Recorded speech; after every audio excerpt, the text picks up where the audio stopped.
Hi, welcome back to econflix. Today, to conclude our Unit 1 Introduction to Economics, I am once again talking about my diabetes and explaining how I, as a 17-year-old senior in high school, contribute to the economy through my illness. To start off, there is a scarcity right now of affordable insulin in the United States. Because of this, diabetics are very familiar with the term opportunity cost. Debating if they should buy insulin or pay their rent, insulin tends to be the option that gets ignored. People can choose to buy insulin, but if they do, they often have to sacrifice the money needed to buy groceries or other needed things to do this. Diabetics are faced with opportunity cost decisions like this every single day because of the skyrocketing prices in the insulin industry. You might be thinking to yourself, well, that sucks, but it must be a really expensive drug to produce and manufacture. That's why it must be so overpriced.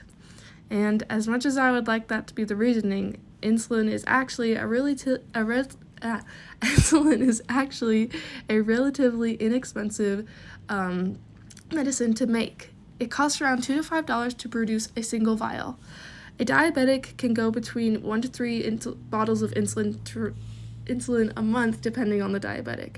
At most, at this cost, insulin should cost $180 a year. But right now, the price of insulin sits anywhere between $900 to $1,500 a month, depending on the diabetic and the amount of insulin they need. This means that insulin can cost as much as $18,000 a year. Using the money that I am using to buy insulin, I can invest into learning at a college like CSU in Colorado for a semester.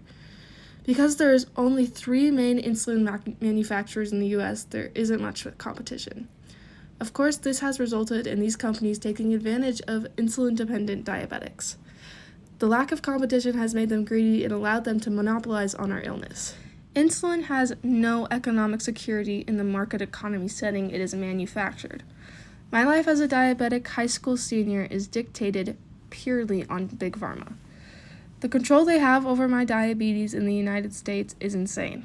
Between doctor's appointments, necessary supplies, extra medical supplies being manufactured to increase better blood sugar levels, emergency trips to the hospital, and insulin alone, most of the diabetic community can't afford what they have to purchase.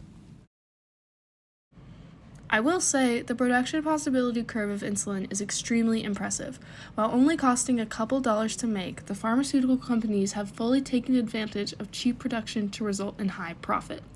While this is sort of evil in some way, I do respect their absolute ruthlessness. Anyways, that is how different aspects of diabetes contribute to opportunity cost, scarcity, production, and possibility curves. Thank you so much.